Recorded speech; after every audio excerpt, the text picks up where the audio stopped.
Jason. Qui est Jason? Jason, c'est le fils d'Éson. Ça fait beaucoup de zon. Du coup, c'est Jason et Éson sont dans un bateau. Éson tombe à l'eau. Qui survit? Jason. C'est pas du tout ça, évidemment, l'histoire. Non, c'est pas du tout ça. Donc, c'est Éson qui est le roi de Iolkos, finalement, qui est une région, qui est un royaume grec, finalement. Qui est pas loin de Corinthe, d'ailleurs. Corinthe est un peu plus bas, évidemment. Donc, Éson, roi de Iolkos, a un fils qui s'appelle Jason. Il a fini en zonzon, presque. Il a presque fini en zonzon, le Éson, puisque du coup, il a son frère, qui n'a pas un nom en zon, malheureusement. Son frère s'appelle Pélias. Voilà, c'est un petit peu décevant, je vous l'accorde. Donc, son frère Pélias, tout simplement, va dire « Salut Éson, wesh, on est frères, t'es roi, viens, je fais un coup d'état, je te pique ton trône. » À ce moment-là, Éson lui répond « Ouais, je suis pas trop chaud. C'est pas ouf, tu vois. » Et là, Pélias, il lui dit « Ouais, mais je ne te demande pas ton avis. » Du coup, à ce moment-là, Éson dit « C'est un petit peu fâcheux. Hein. » Donc du coup, Pélias, coup d'état. Allez, tout le monde dégage. Tu te barres, toi et ton fils Jason. Je reprends le trône et je mets mes enfants avec moi. J'amène mes enfants avec moi et puis tu te barres. Voilà. Donc le pauvre Éson se retrouve, après un coup d'état un petit peu tège, finalement, du pouvoir, se retrouve dans la pampa avec son fils. C'est cool, il le prévient. En vrai, il est gentil. Il lui a dit « File-moi ton royaume ». L'autre lui a dit non. Après, il a fait « si ». L'autre, il a dit « d'accord ». Voilà. Pour le bien de cette histoire, nous l'appellerons Péliason. Péliason, voilà. Donc, Pélias se retrouve sur son trône. Il est bien content, il est bien heureux. Jason est encore un tout petit bébé à ce moment-là. Éson se dit « Ouais, moi, j'ai envie que mon gamin, il me venge. Donc, ce que je vais faire, c'est que je vais le confier à Chiron. Chiron, qui est le centaure qui prépare absolument tous les mecs badass de l'époque. Hein. Je vais lui donner mon fils. Et puis, Chiron va pouvoir élever, ni plus ni moins, Jason. Donc, Chiron, c'est un peu le mec badass, hein, on va pas se mentir. Chiron, c'est le centaure qui a élevé également Héraclès, alias Hercule, chez les Romains. Et alors, je crois... non, ça c'est sûr. Malheureusement, Chiron, il va avoir une fin funeste, hein, évidemment, puisque c'est malheureusement Héraclès qui va le buter avec une flèche empoisonnée. Souvenez-vous, dans un de ses 12 travaux, il devait tuer l'hydre, Héraclès. Et quand il a réussi à tuer l'hydre, il trempe ses flèches dans le sang de l'hydre, ce qui rend toutes ses flèches empoisonnées. Et un jour, il va lui tirer une flèche dans le cœur. Alors, il me semble que Héraclès, qui a eu plusieurs femmes dans sa vie, sa dernière épouse, en fait, il y avait un centaure qui voulait la soulever. Voilà. Et je crois que c'était Chiron, le dit centaure. Du coup, il n'est pas si sympa que ça, en fait, le monsieur. Voilà. Chiron, il fait des caca carrés. T'imagines un peu, Fleur?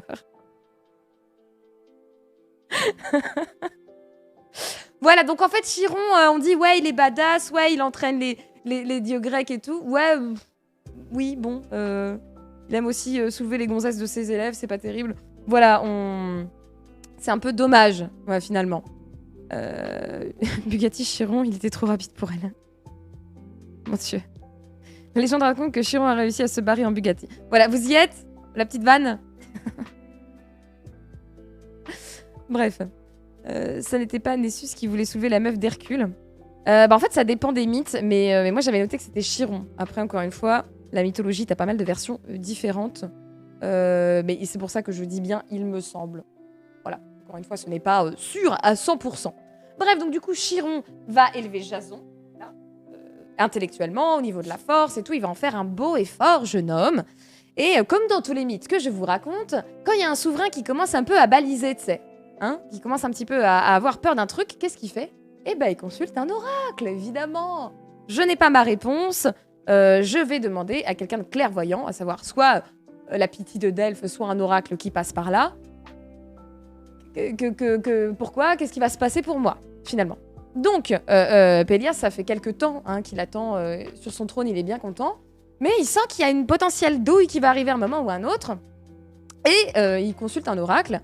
L'oracle, évidemment, c'est toujours quelqu'un avec une capuche qui a une voix très très bizarre et très chelou. Oracle, c'est le OK Google des mythes. C'est exactement ça. Et tu as très bien résumé. Ed Comics en MS, évidemment. Excusez-moi. Bref. Donc, il va voir l'oracle. L'oracle lui dit « Alors, salut frérot, il y a un homme qui te défiera et se dressera devant toi. Là, il dit « Ok, tu peux m'en dire plus ?» Oui. Détail important. C'est un homme qui n'a qu'une seule chaussure. Ah. Elle allait dire « Bah super, ça me fait une belle jambe. » Chaussure, jambe, tu l'as ou pas? Non, il lui dit que c'est un gars qui a qu'une seule chaussure. Et là, il se dit « Ok, Google. » D'accord. Super, je vais avoir des problèmes avec un mec qui a une seule chaussure. Tu peux pas m'en dire plus, genre la longueur de ses cheveux, son âge, la couleur de ses yeux. Non, t'as rien? Bon, il a qu'une grolle. Super. Bah du coup, je vais me méfier de tous les mecs qui ont qu'une chaussure, c'est parfait. Mokodono, merci pour ton 8e mois. Salutations, j'espère que tu vas bien. Donc un pied, malheureusement non, 2 pieds mais une chaussure. C'est vraiment l'oracle, l'oracle pas ouf. Voilà, c'était pas si fou. Évidemment, il y a un gamin là, hein, qui s'est fait élever par Chiron, de l'autre côté de la Grèce, qui est plutôt content, qui est plutôt fort, qui est plutôt rapide, et qui se dit « Eh mais, on n'a pas été viré de notre royaume, nous ?» Bah si, je crois que le trône me revient de droit, en fait. Si. Eh, on va aller taper la tête à mon oncle, en fait. On va faire ça. Du coup, Jason se met en chemin, tout guilleret comme ça, là. Il va se dire « Je vais mettre une grosse mandale à mon oncle et je vais reprendre mon trône. » Voilà. Et puis, bah, c'est Vlatipak en chemin. Il y a une vieille qui veut traverser une rivière. Il va l'aider. Il perd sa chaussure, comme de par hasard, évidemment. C'est ce qu'il y a l'homme qui n'a qu'une chaussure.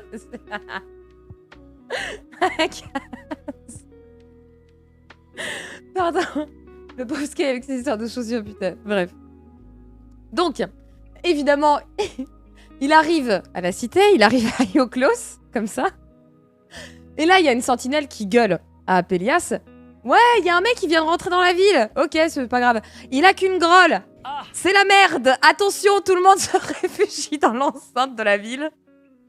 Il se dit, merde, le gamin avec une grolle vient me mettre une marave. Alors évidemment, quelle ne fut pas sa surprise quand il reconnaît le gosse. Parce qu'il sait très bien que quand il était petit, il l'avait exilé. Il fait, tiens donc, c'est le neveu Jason. Mais comment il va mon neveu Jason? Mais comment il va mon Jason? Voilà, bon, il le dit pas comme ça, mais il essaye de l'amadouer, finalement. Jason, pas si con, lui dit, allez, ça s'y fut, tu me rends le trône, dégage, il me revient de sang.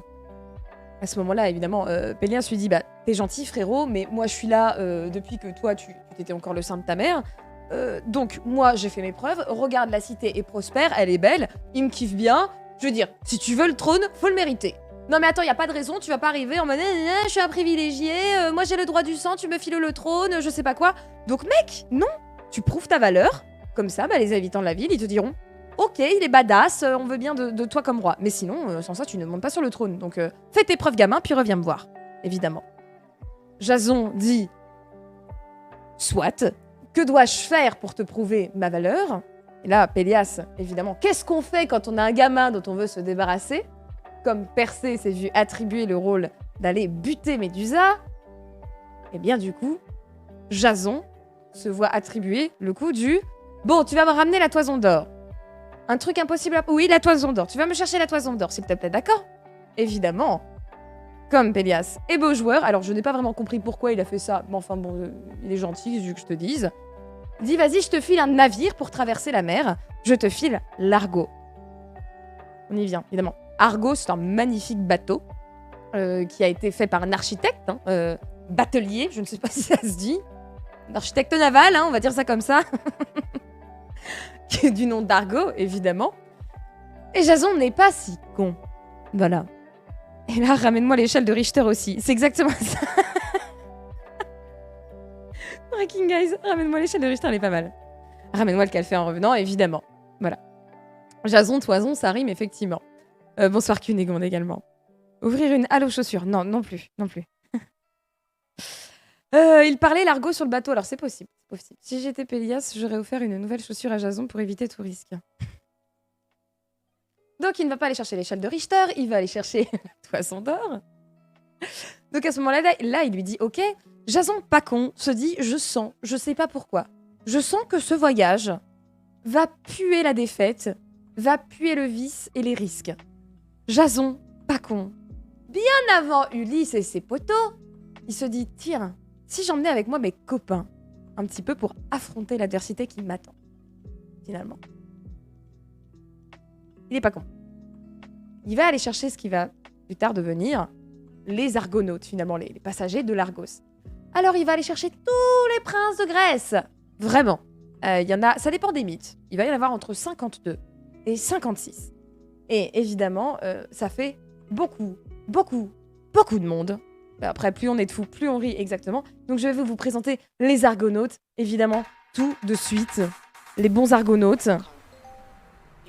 Je vais vous faire les 56 Argonautes d'affilée.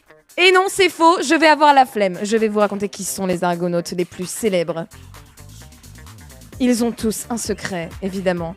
J'ai appelé Castor et Pollux, fils de Zeus et de Leda, une mortelle. Quel est le secret de Castor et Pollux? Bon, j'arrête.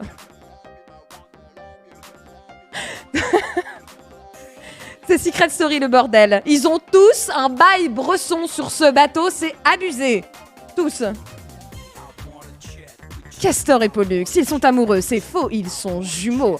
Fils de Zeus et de Leda, une mortelle. Ce qui veut dire demi-dieu, mais ils sont deux. Ce qui veut dire qu'il y en a un qui est un dieu et l'autre non. Lequel est maudit, lequel est mortel, lequel est immortel? Je ne le vous dirai pas, c'est Pollux l'immortel. Le deuxième que j'appelle. Orphée, le musicien des enfers. J'arrête vraiment. Orphée. Oh putain. Oui, non, voilà, donc il y a Castor et Pollux, évidemment.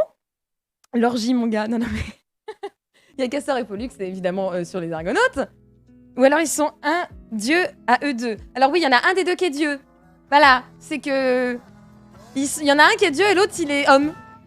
C'est dommage. Il y en a un qui a pas eu de chance à la naissance, hein.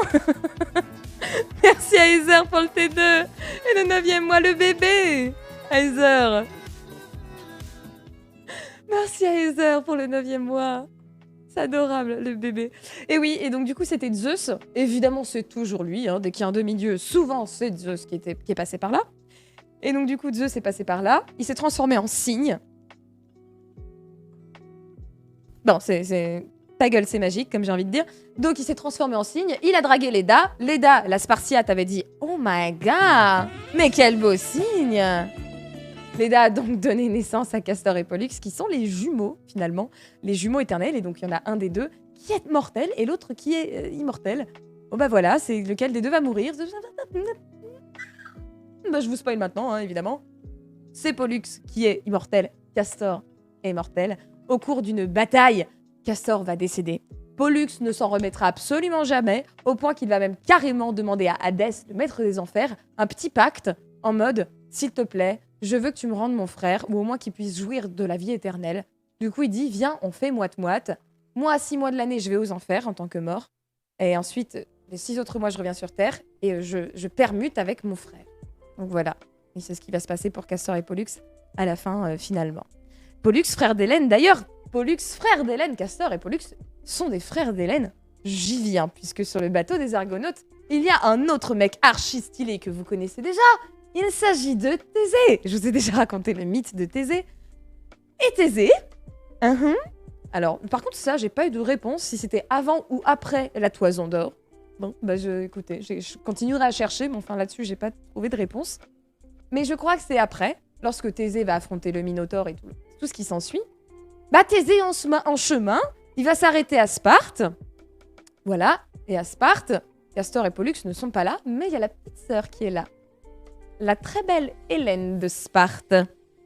Sauf que Hélène, à cet âge-là, elle a 10 ans. Oui, elle a 10 ans. Et c'est Thésée qui va dire. Alors, elle, à mon avis, dans quelques années, elle est fraîche. Je vais la kidnapper. Ouais, je vais la planquer et je vais la garder pour moi. On va faire ça. Très très bonne idée. Très bonne idée, Thésée, évidemment. Super. Voilà, donc... Avant d'aller buter le Minotaure, notre ami Thésée va en profiter pour piquer Hélène de Sparte. Hein. Avant Paris, avant tout le monde. Bien sûr, il va la piquer, il va la planquer. Et c'est Castor et Pollux qui vont la retrouver et qui vont la libérer. La pauvre, toute sa vie, elle va se faire enlever, finalement, puisque pas plus tard que quelques années plus tard, et ben, c'est Paris qui va faire ça. Et puis ça va déclencher évidemment la guerre de Troie. Donc du coup, le pauvre Thésée se retrouve dans un bateau avec Castor et Pollux, avec qui il va avoir un bail bien sombre après. Sur le bateau, il y a aussi l'incroyable et l'inimitable Héraclès, forcément. Hein, Héraclès qui lui aussi va avoir un bail avec quelqu'un d'autre sur le bateau, qui n'est autre que Augias, oui, puisque dans quelques années aussi, Héraclès va péter les plombs, il va être frappé par la colère d'Héra, ce qui était censé être sa déesse protectrice. PTDR, quelle bonne idée! Tiens donc, imagine, t'es un monsieur, tu fais un bébé à une dame qui n'est pas ta femme, et le bébé, tu lui donnes le même nom que ta femme, celle donc qui n'est pas la maman du bébé. Bravo, c'est une bonne idée. Oui, non, mais comme ça, ça fera un hommage à ma go que j'ai trompée. Bah oui, bien sûr, c'est bien Nils. Ah bah c'est bien, Nils, super. Voilà, le pauvre Héraclès qui hérite du nom de Héra, qui veut dire protéger d'Héra, alors que Héra va chercher absolument toute la vie d'Héraclès à le buter, ni plus ni moins.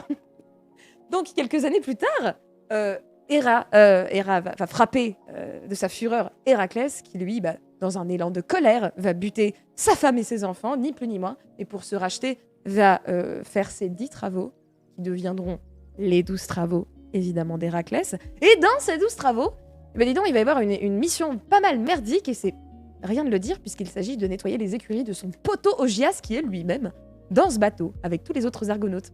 Augias, il a des écuries avec plein de bœufs sacrés, et ces pauvres bœufs sacrés commencent à être ensevelis sous leur propre merde, ni plus ni moins. Tiens, puis Augias, il n'arrive pas à s'en débarrasser. Dis donc, qu'est-ce que ça chie, ces trucs.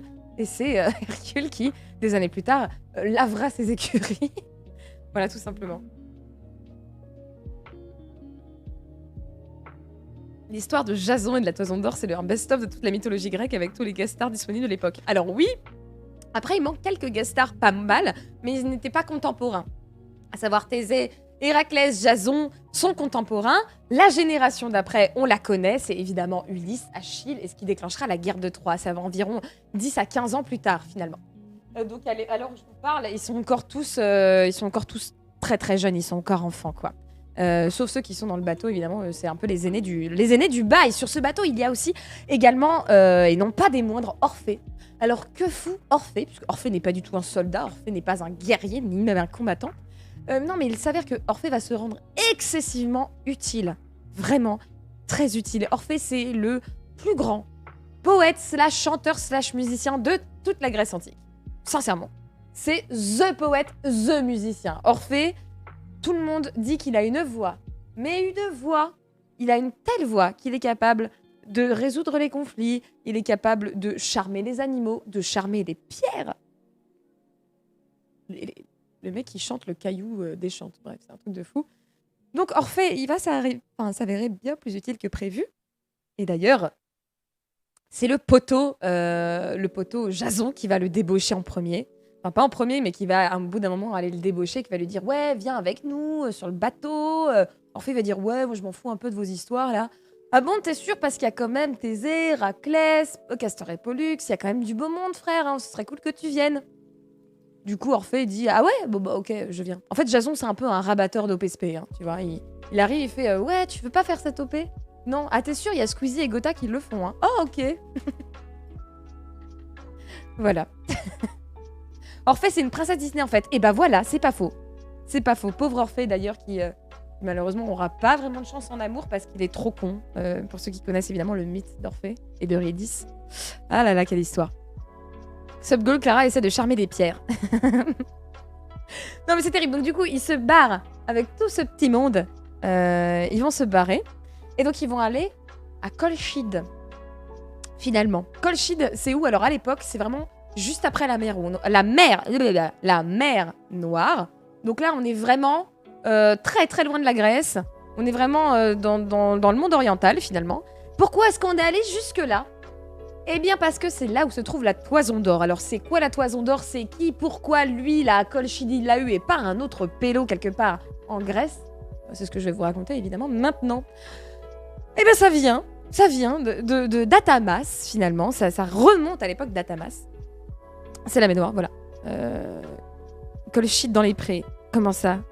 J'ai pas la rêve, merde. De toute façon, c'est celui qui a ramené tout Twitch à Montpellier. C'est exactement ça, viewer lambda. C'est exactement ça. C'est incroyable. Donc, la Toison d'Or remonte au roi de Thèbes, qui s'appelait Atamas, qui était marié à Néphélé, qui était la nymphe des nuages, ni plus ni moins. BG, le mec, il est roi de Thèbes, il épouse une nymphe assez charmée. Hein. On va pas se mentir. évidemment. Ils vont avoir 2 enfants ensemble, j'ai noté. Ce sont des jumeaux aussi. Tiens donc, encore une histoire de jumeaux comme Castor et Pollux. Il s'agit de Hélé et Phrixus. Voilà, un garçon et une fille, donc faux jumeaux, évidemment. La chanson, c'est Colchide d'Empré. Ah, Colchic. Ah, pardon, mais j'ai pas la référence. Ok, pardon. Colchic, ok. Je connais pas du tout. D'accord, j'ai pas du tout la ref. Ok. Pas si vite, j'arrive pas à prendre des notes. Ah, tu veux que je te redise les noms parce qu'il y en a beaucoup là. Attention, parce qu'il y en a d'autres qui arrivent. Atamas, roi de Thèbes, épouse Néphélé, nymphe des nuages, ensemble 2 jumeaux, faux jumeaux, Hélé et Phrixus. Jusque-là, c'est bon? Parfait. Ils vivent dans le meilleur des mondes, ils s'aiment, ils ont des enfants, c'est cool, c'est mignon, etc., etc. Que fait un gars quand il s'ennuie en Grèce antique? Eh ben, il va charotter, qu'est-ce que tu veux que je te dise, moi, hein? Il va aller charotter, le monsieur, là. Du coup, Atamas, roi de Thèbes, au bout d'un moment, il en a un petit peu marre. Il voit passer une pépette, là, comme ça, il se dit « Oh my god, c'est Ino qui vient de passer !» Et là, il fait « Ah, pas mal, Ino. Toi, moi, you, me, you, me. » Ino, elle fait « Ok, let's go, babe. » Par exemple, par contre, Ino, elle arrive, elle dégage la Néphélé, elle fait « Allez, toi, tu sautes. » Et elle dit « Oh, puis les enfants aussi. Allez, vous dégagez. » Sauf que là, Atamas, il dit « Non, mais t'es gentil, mais remplacer ma zouze, je veux bien. Remplacer mes enfants, bah non. » Voilà. Du verbe charotter, du premier groupe, exactement, Lucie. Voilà. Je coule, il y a trop de noms. Il y a trop de noms. On n'est pas arrivé. Et encore, j'en ai beaucoup à vous donner. Hein. Vous comprenez pourquoi je prends des notes quand je vous raconte des mythes? Parce que moi, les noms, je les retiens pas. Bref. Pardon. Pardon. Donc, à ce moment-là, Ino, elle se dit, bon, bah d'accord, on garde les enfants. Sauf qu'elle souffle à l'oreille d'un oracle. Hé, tu veux pas me débarrasser des 2 gamins, là, s'il te plaît? Ouais, j'aimerais bien que tu les tèges, ils sont chiants. Merci beaucoup, des bisous. Et donc là, il y a un petit oracle un peu corrompu et véreux qui va arriver vers Atamas et qui va lui dire « Attention, il va y avoir une grosse sécheresse qui va s'abattre sur Thèbes. Si tu ne sacrifies pas tes enfants, bah c'est la merde. » Et là, Atamas, il fait « Ok, bah let's go, on va poignarder mes enfants. » Là, Ino se frotte les mains, elle est toute contente. Bien évidemment, ça plaît pas trop à Néphélé, hein, finalement. Néphélé se dit « Ok, ça sent le roussi pour mes gamins. Je vais prier les dieux parce que j'ai plus trop grand-chose à faire. Hein. Donc, elle va prier les dieux. Évidemment, il y a un dieu vachement clément. Enfin, ça dépend des fois, j'ai envie de te dire. Zeus. Évidemment. Zeus, de temps en temps, quand il est de bonne humeur, eh ben, il accorde un peu d'aide, là, comme ça, pour être gentil. Tu sais. Il est un peu en mode « Bon, ok, je vais t'aider. » Donc, Zeus entend la prière de Néphélé et lui dit « Ok, je vais sauver tes enfants. Vas-y, je te file mon bélier ailé à la toison d'or. » Il monte dessus et il se casse dardard très très loin. C'est pas mal. En vrai, c'est pas mal. Et ce bélier-là, parce qu'avant d'être une toison, c'était un bélier quand même, il a un petit nom, dis donc. Bah ouais, parce que depuis toujours, on dit la toison d'or, mais à la base, c'est un animal vivant, le truc. Hein. Il a un petit nom en plus. Je l'ai noté, c'est Chrysomalos. Voilà. Donc le bélier, issu de... Il s'appelle pas Kevin. Non, il ne s'appelle pas Kevin, malheureusement, ce petit bélier. Non, c'est Chrysomalos. Donc du coup, presque, ouais, t'étais pas loin. Zeus dit, vas-y, je te prête Chrysomalos, t'en prends soin. Et TDR. Et tu sauves tes enfants avec ça. Néphélé, ok, ni une ni deux, monte sur Chrysomalos, va chercher ses enfants, les fait monter sur Chrysomalos, et là, ils vont loin, ils s'enfuient de Thèbes, ils traversent la mer Noire. Et c'était sans compter sur cette conne de Hélé, là, qui tombe du bélier. La pauvre, qui se noie. La pauvre, sur les 2 jumeaux, il y en a un. Il y en a un qui va arriver à bon port, et donc qui va arriver de l'autre côté de la mer Noire, évidemment. Et donc il va arriver à Colchide. Et à Colchide, il y a un roi qui est là, posé, il est tranquille. Il voit un gamin arriver sur un bélier ailé avec une toison d'or et dit « Mais qu'est-ce que c'est que ce bordel, frérot ?» À ce moment-là, il se dit « À mon avis, ça doit être un messager des dieux ou un truc un peu stylé. Ce serait mieux qu'on s'en fasse un poteau. » Très bien. Aétès ou Étès, ça dépend de comment ça se prononce. J'avoue que j'ai pas eu de... Ça s'écrit Aétès, mais il y en a qui disent Étès. Donc, Aétès et Étès, je vais dire Aétès, moi, personnellement.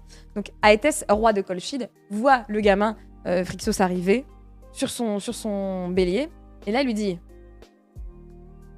Je t'héberge. Je te nourris, je te blanchis et je te loge. Si tu me files ta toison, là. C'est stylé, là, le bélier, là. Il est classe, un peu. Phrixos, il a rien à offrir d'autre. Il fait « Ok !» À ce moment-là, Zeus, bizarrement, ne s'énerve pas. Voilà, on va sacrifier son pauvre bélier. Voilà, Chrysomalos. Mais c'est pas grave. Bon, Zeus, il laisse faire. Au moins, le petit Phrixus, il est content. Et puis, bah, surtout, il s'est enfin trouvé une terre d'exil. Enfin, là où il peut enfin retrouver une vie assez agréable, finalement.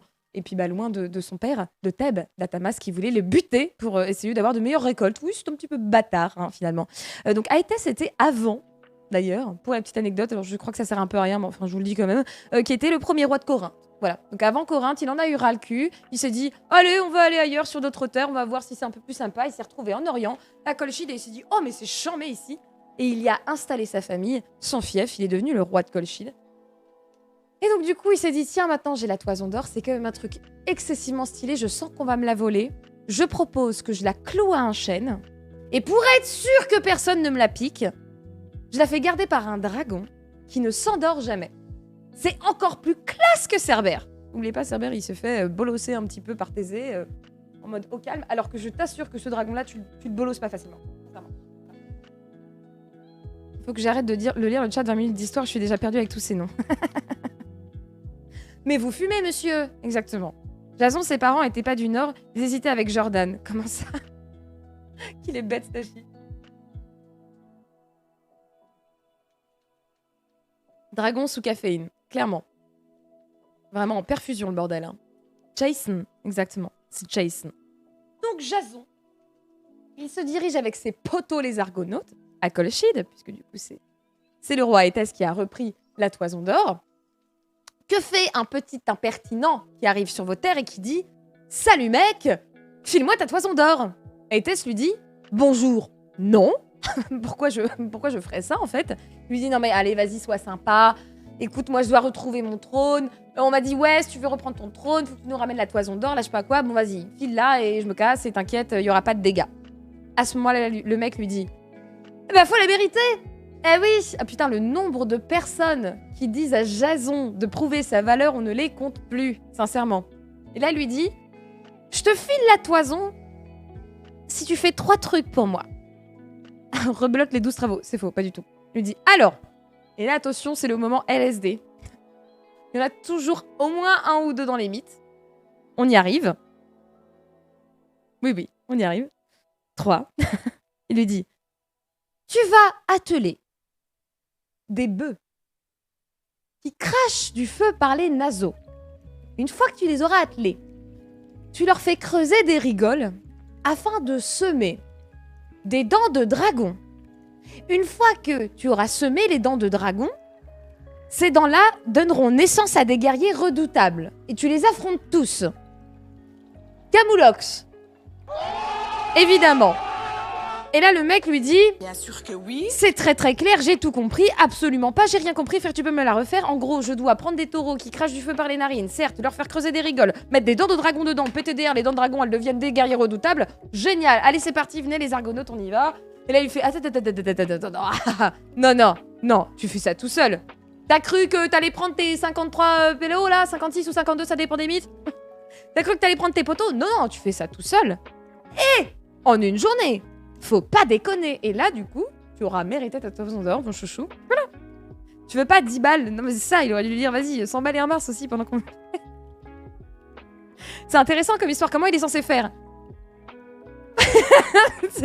Je pense, Thional, que la petite idée d'Aétès, ça a été de dire, bien sûr, va voir ailleurs si j'y suis. Vas-y, va mourir un petit peu plus loin. Certes. Forcément.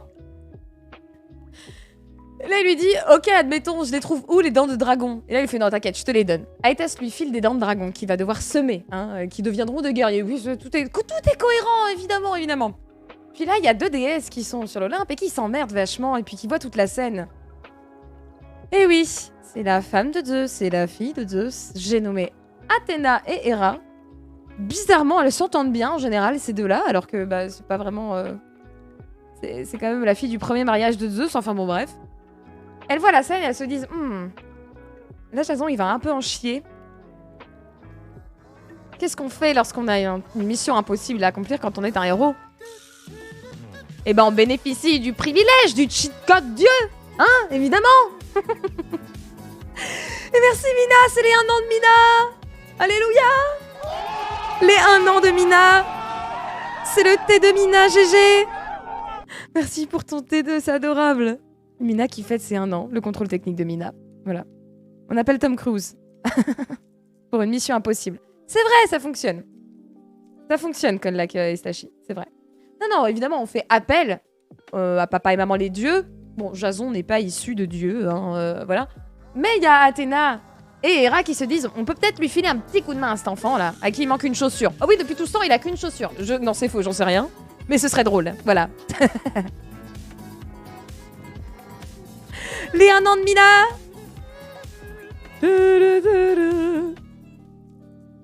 Tout simplement.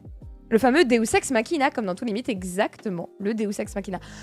Alors, là, c'est pas un Deus Ex Machina assez classique. Enfin, c'est un procédé, c'est un cheat code qu'on a déjà vu. C'est que quand t'as pas les dieux qui viennent t'aider, eh ben, il y a une gonze qui vient t'aider. Et oui, parce qu'on sous-estime toujours les gonzes dans les mythes. Je vous assure que Thésée, il aurait crevé au fin fond du labyrinthe s'il n'y avait pas eu Ariane. Et ben là, Jason, il aurait crevé, là, avec ces histoires de dents qui poussent, qui font des gens, là, agressifs, s'il n'y avait pas eu Médée. Médée, c'est pas n'importe qui. Médée, non seulement c'est la princesse, la fille d'Aétès, princesse de Colchide, mais en plus, c'est une sorcière. Elle est très, très puissante. Mais Médée, elle s'en fout de Jason, c'est pas son bail, c'est pas son problème. Elle s'en tamponne un peu, et c'est pour ça, le Deus Ex Machina. C'est Athéna et Héra qui se disent, tiens, faudrait quand même que quelqu'un l'aide à ce pauvre Jason, sinon il va être dans la sauce. J'ai une idée. Appelle Eros, vas-y. Ouais, Eros, tu vois la meuf là, Médée, elle est archi puissante. Tu fais en sorte qu'elle tombe amoureuse de Jason, comme ça elle va aider Jason, puisqu'elle l'aimera. Tu vois, c'est pas mal comme technique un peu, non? À ce moment-là, Eros, il dit, let's go. Moi, je suis OK, hein, pas de problème. Elle fait, bon, pour qu'il soit heureux, quand même, le couple, on va faire ensemble qu'ils s'aiment, hein, parce qu'en général, il peut, comme pour Ariane, il peut tirer la flèche, mais ne pas tirer dans le cœur de Thésée. C'est pour ça que Thésée a lâchement abandonné son Ariane sur l'île de Naxos, la pauvre, tel un chien errant, il a fait bisous, et il se casse, et il laisse Ariane toute seule. Bon, elle a pas perdu au change, puisque après, c'est Dionysos qui va la recueillir. Mais là, il a fait, non, on va faire en sorte quand même que Jason et Médée s'aiment. Vas-y, let's go. Hop là, une flèche. Et en plus de ça, je ferai en sorte que leur passion dure. Si c'est pas mignon, ça. Donc forcément, Médée et Jason viennent de se faire frapper par la flèche. Oh my god. Et là, ils se disent, oh my god, ok, c'est parfait, nous sommes amoureux. Voilà, tout simplement. Et là, Médée, très puissante, magicienne et très intelligente, lui a dit, coucou, je t'aide si en échange, tu m'épouses et tu m'emmènes loin d'ici parce que putain, qu'est-ce qu'on se fait chier dans cette contrée. Évidemment, sans aucun problème, Jason, amoureux, va lui répondre comme Thésée, oui, sauf que lui, en plus, il promet de lui être fidèle. Ça, c'est pas mignon. Il dit, bien sûr, pas de souci. À ce moment-là, Médée, sorcière, va lui filer tout un tas de petits attirails là pour l'aider. Finalement, elle va lui dire, tiens, je te file une potion, un onguent que tu vas pouvoir utiliser. Tu ne sentiras pas le feu te brûler. Ça te permettra de choper les taureaux, les harnacher, pour qu'ils puissent après labourer le champ. Ensuite, je te donne une pierre, un caillou. Vas-y, super, c'est un caillou magique. Non, c'est un caillou. Mais c'est un caillou qui parle, c'est un caillou.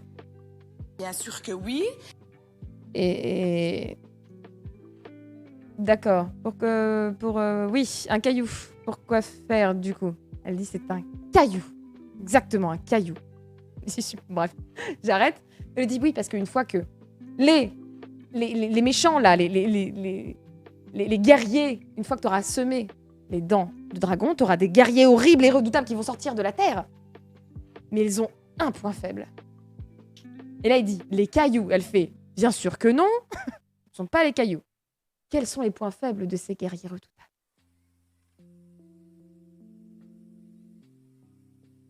Je dis, ah bah, écoute, je ne sais pas.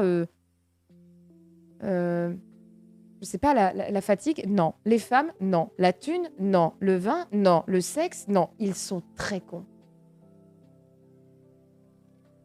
Et là, Jason, il fait, oui, bah en gros, comme tous les hommes, en fait. Elle était gratuite, celle-là. Ne me remerciez pas. Non, elle dit, ils sont très cons. Ils sont teubés. Mais vraiment teubés.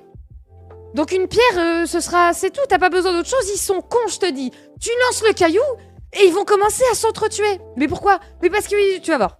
Elle dit, non, vas-y, la petite surprise. Voilà. Donc à ce moment-là, il s'exécute, il met l'onguent, il est protégé, il harnache les bœufs, il arrive à leur faire les rigoles, il plante les dents de dragon, il les recouvre. Les dents de dragon donnent naissance à ces horribles guerriers. Et là, il se dit, ok, je vais faire comme elle m'a dit. Il lance le caillou. Et là, il y en a un qui se prend le caillou dans la tête et qui se retourne et qui fait, eh, c'est qui là? Il m'a envoyé le caillou, c'est toi. Et l'autre il dit, mais non, c'est pas moi, c'est lui. Et il fait, non, c'est toi. Et là, ils commencent à se battre entre eux. Et ils s'entretuent. Ah oui, ils sont cons. Non, quand elle avait dit, je t'assure, ils sont teubés. Ils sont teubés. Bien sûr que oui. Évidemment, vraiment. C'est comme un peu certains tweetos, du coup. Ils sont turbo-teubés. Oui, elle lui a dit, tu auras juste besoin d'une pierre. Mais vraiment. Bon, ça, il aurait pu le faire lui-même, finalement, mais il savait pas qu'ils étaient teubés. C'est ça, l'histoire.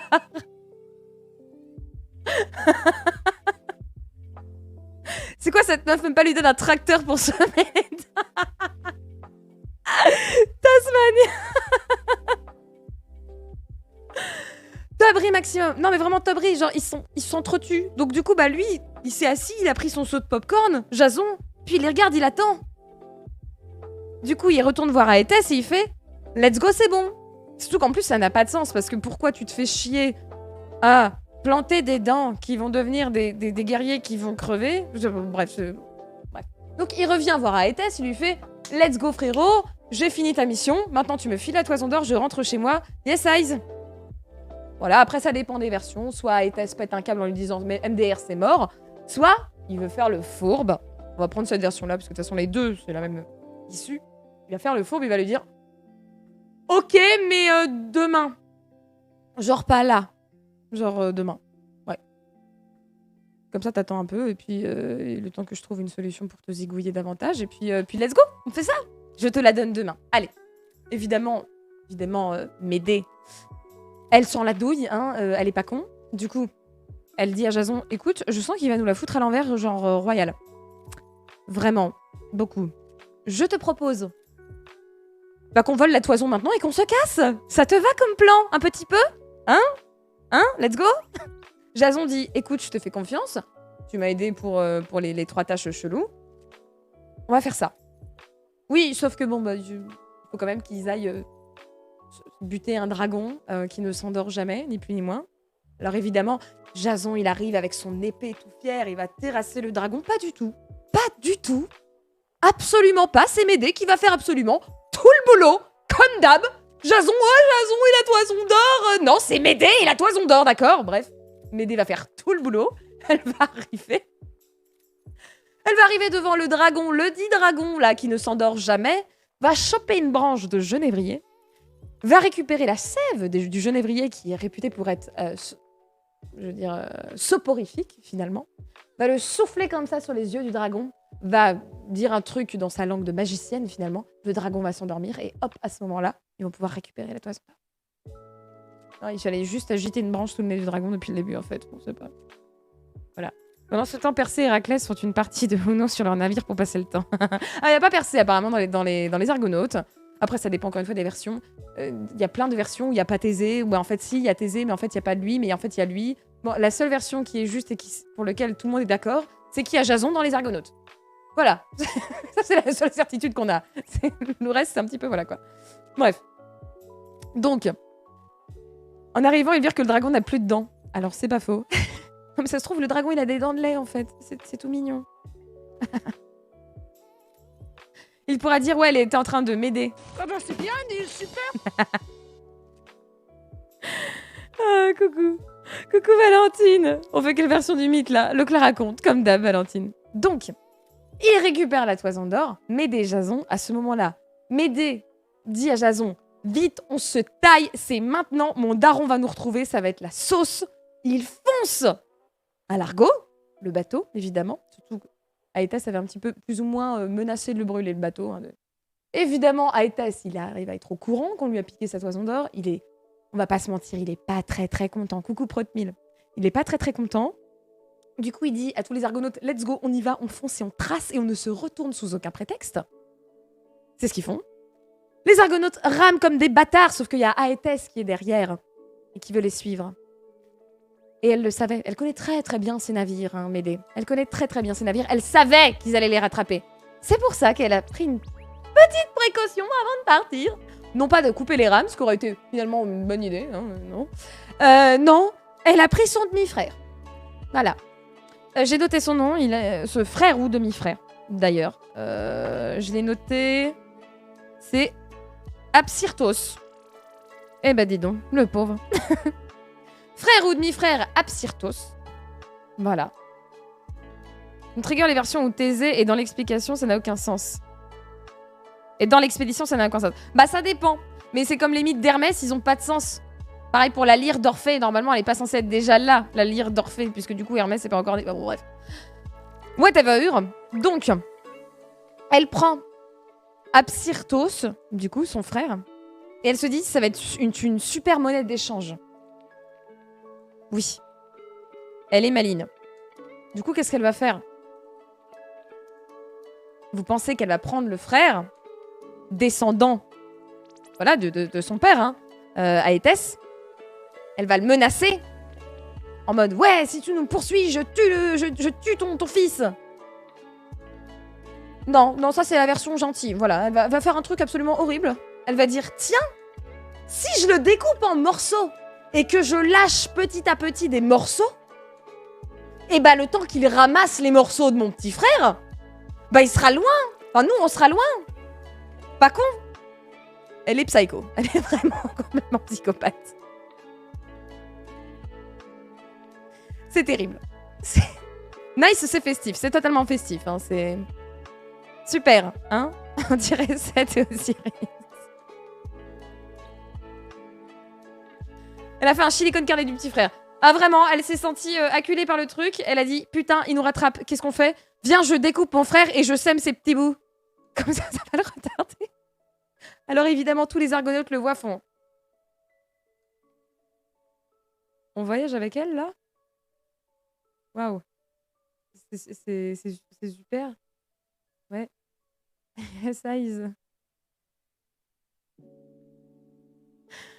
Oh putain, le frère a fini façon puzzle, mais sinon tout va bien. Évidemment, bah... Quand Aétès s'y retrouve des bouts de corps, au début, il fait pas attention jusqu'au moment où il voit une tête. Et il reconnaît la tête. Et là, il se dit, oh bordel, c'est mon fils. Forcément, à ce moment-là, il y a Médée de l'autre côté qui fait... Il se taille. C'est quelle colle, à votre avis, pour recoller les petits frères? Ah putain, Drinto, c'est terrible. C'est le petit poussé. Non, mais c'est ça. Donc, Médée et Jason arrivent à s'enfuir à ce moment-là. Il va se passer pas mal de péripéties, hein, évidemment. Évidemment. Notamment, ils vont faire un petit détour sur le chemin, puisque il y en a un qui n'aime pas trop les fratricides, ni les patricides, ni les parricides, les patricides. Oh, je sais plus comment on dit. En tout cas, il n'aime pas les fratricides. Pourtant, il en a fait quelques-uns. Il s'agit de Zeus. Zeus, il voit la scène, il fait « Alors non, ça c'est non, ça. Non, ça ne se fait pas. Ah, je vous condamne. Allez, vous m'avez saoulé, vous deux, là. Ah non, mais vous saoulez, là. Forcément. Donc non. » C'est un parricide. Ok, merci de m'avoir corrigé. Donc non, vraiment. À ce moment-là, Zeus, il est pas trop content. Ça l'a un petit peu saoulé, là. Il dit « Non, mais on ne découpe pas son frère façon puzzle. Ce ne sont pas des manières, putain. Je vous maudis. Voilà, démerdez-vous. » Bon, à ce moment-là, Médée et Jason, ils se regardent, ils sont un peu en mode c'est la merde, que faire pour apaiser ta colère, oh grand Zeus, s'il te plaît. Et là, elle se souvient. Médée. Elle a une tante. Elle a une tante. Et pas n'importe quelle tante. Bah oui, c'est la nièce de Circé. Est-ce que vous vous souvenez qui est Circé? Cersei. Et oui. Non, c'est pas une Quechua.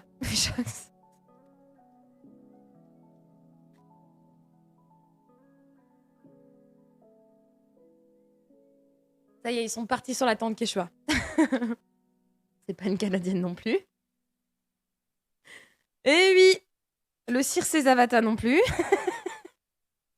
C'est pas celle de Game of Thrones non plus, Lucie. Mais pourtant, par contre, dans Game of Thrones, ça vient de là. Enfin, ils lui ont donné le nom de la sorcière Circé, effectivement. Zeus qui a dit, je vous laisse une chance, s'il y a moyen de tirer un coup, c'est oublié. Circé, la sorcière qui a transformé l'armée d'Ulysse. Bien vu, Cindy. Exactement de la même Circé dont on parle. Quelques années plus tard, effectivement, Circé va câbler. Elle a un petit bail, c'est qu'elle adore les animaux. Du coup, on raconte que sur son île, elle a un très très grand troupeau qui, à la base, ne sont pas des animaux, sont juste des gens qui se sont échoués sur son île. Et elle s'est dit, ah, des barres, je vais les transformer en animaux, wesh. Voilà, donc elle va faire ça avec tout l'équipage d'Ulysse, quelques années plus tard. Yes, on s'ambiance sur l'île de Circé. Évidemment, Ulysse va vouloir récupérer son équipage et va lui proposer un marché. Et c'est Circé qui va lui dire, je te rends ton équipage si tu passes une nuit avec moi. Parce que putain mec, tu t'imagines, ça fait des décennies que je suis toute seule sur cette île. À ton avis, tu crois pas que j'en ai un peu marre? Évidemment, si c'est pour aider Ulysse, grand seigneur, il va dire, vas-y, j'ai une femme qui m'attend, ça fait 10 ans qu'elle file du fil là à la maison en m'attendant et qu'elle m'est fidèle. Mais t'inquiète, si c'est pour rendre service et sauver mes hommes, vas-y, je vais faire ça pour toi. En plus, t'es super jolie, genre vraiment, c'est bénévole. C'est parce que je suis quelqu'un de bien, d'accord? Évidemment, je vais passer une nuit avec toi. Tu parles! Il va rester 1 an avec elle. Mais c'était pour rendre service, je veux dire, au début elle avait dit une nuit, mais bon après, 2 nuits, ça va, ça va. Ma femme, elle m'attend depuis 10 ans, elle peut m'attendre 2 jours de plus, c'est pas grave. Bon, puis 3 jours, puis 4 jours, puis 365. Il va rester 1 an avec elle, yes guys. Ça, c'est bien plus tard, évidemment. Puisqu'à l'heure où je vous parle, Ulysse, il doit avoir à peu près 10 ans. C'est encore qu'un gamin. Voilà. Donc, je parle de cette Circé-là. Bah, sa nièce, c'est bien Médée. Voilà. Et donc, Médée va aller voir sa tante, Circé. Coucou Tati, je suis dans la merde, il y a un dieu qui nous en veut, et c'est pas n'importe lequel. Ah, Merci Trapper Ghost pour le 2e mois. J'espère que tu vas bien, merci pour le 2e mois.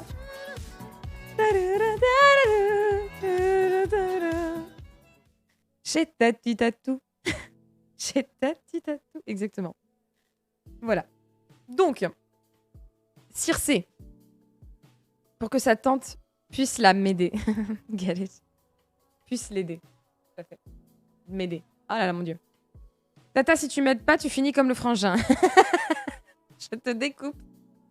Façon kebab. Non, donc à ce moment-là, Circé, elle fait « Ok, je t'aide ». Elle prend un agneau ou une brebis, ça dépend des versions, bref, on s'en fout.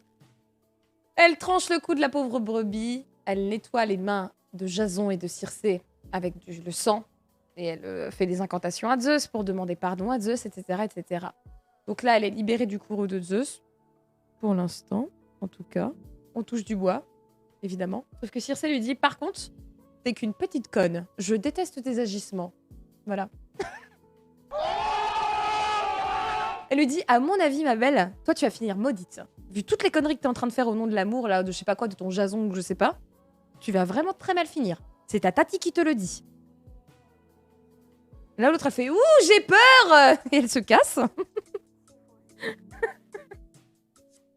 À ce moment-là, il se tire. Alors après, je ne sais pas vraiment où, si c'est avant ou après dans l'histoire, puisqu'il va se passer pas mal de péripéties au cours de ce voyage, finalement, puisqu'il faut qu'il rentre pour rapporter la toison.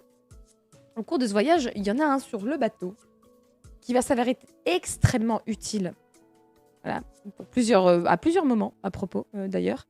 Et ça ressemble énormément à l'Odyssée d'Ulysse. Encore une fois, on a Circé comme dans l'Odyssée d'Ulysse.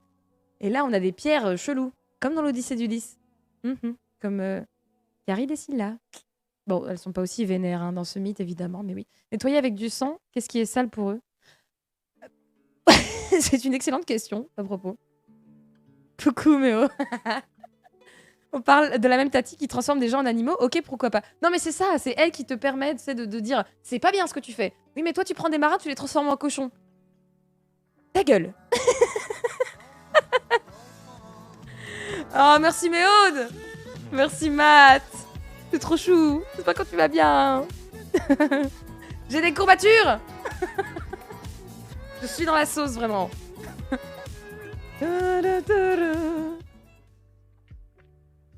Coucou la bread. Bref. Donc, j'en étais où? Oui. Donc là, il va y avoir des pierres un peu cheloues qui vont vouloir... oui, il y a des pierres cheloues. Hein, encore une fois, t'inquiète, c'est magique. Il y a des pierres cheloues qui vont vouloir attaquer le bateau. Et à un autre moment, ils vont se balader, là, pas loin d'une île, que malheureusement, je n'ai pas noté. Bravo, Clara. Ah, Corfou. Non, c'est plus tard, Corfou.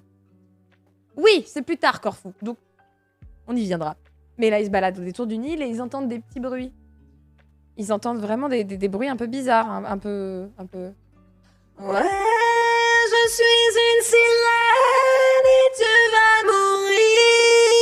Yeah. Voilà, ils entendent ça.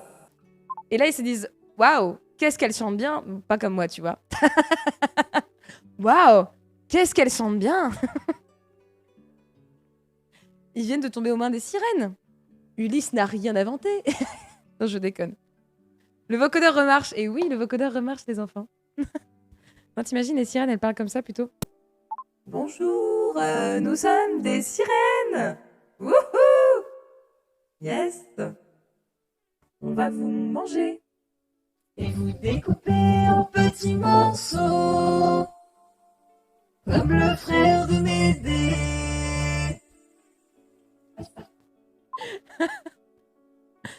Voilà.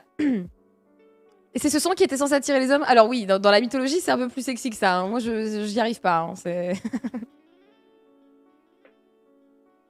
Voilà, donc, il tombe sur des sirènes, évidemment. Alors, quand t'es pas aussi malin qu'Ulysse à te dire « Vas-y, je m'attache à mon mât et je mets de la cire dans les oreilles afin de boucher nos oreilles », eh bah, t'as la bonne idée d'avoir sur ton navire un poteau qui s'appelle Orphée, dis donc.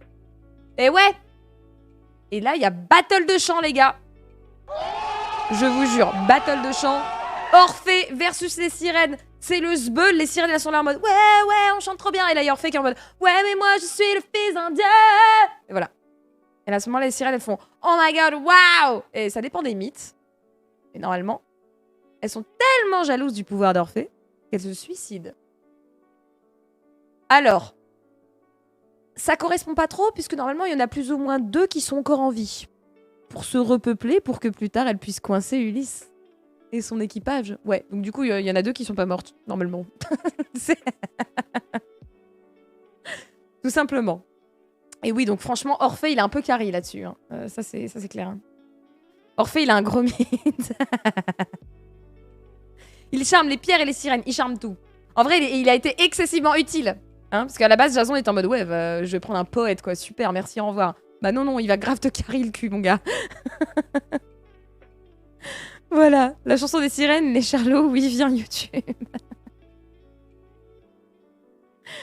Ah putain. Un peu mauvaise joueuse, elles ont rage quit. C'est effectivement ça, hein, 1400, elles ont tellement rage quit. Bref, donc. Capitaliste, elle est incroyable. Donc à ce moment-là, Orphée, il va un petit peu carry. Et c'est pas un moment, ils vont arriver près de l'île de Corfou. On en vient à Corfou, évidemment. Ils vont arriver pas loin de l'île de Corfou, et là, il y a un bateau, pas loin. Et là derrière comme ça avec ses petites voiles. Bon ça c'est les dents de la mer mais bon t'as compris.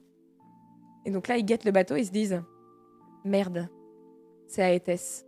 Et oui, Aétès ça y est, il a recousu les bouts de son fils là façon puzzle. Il lui a donné une sépulture décente à ce pauvre gamin qui avait rien demandé à personne. Et il les a rattrapés. Ah putain. Et là il voit les argonautes, Argo, il voit Jason et sa fille Médée, il est en mode oh là je vais vous buter, vous je vais vous tuer. Et là, à ce moment-là, Jason, il fait « Putain, il va jamais nous lâcher. Comment est-ce que je vais faire pour qu'il me lâche ?» Faut qu'il trouve une solution. Il faut qu'il dise « Mais soit je le tue, soit il faut qu'il me lâche. L'un ou l'autre, je n'ai pas le choix. » Merci Cyclis pour le 6e mois. Ça y est, c'est 6 mois. Mais oui, une demi-année Cyclis.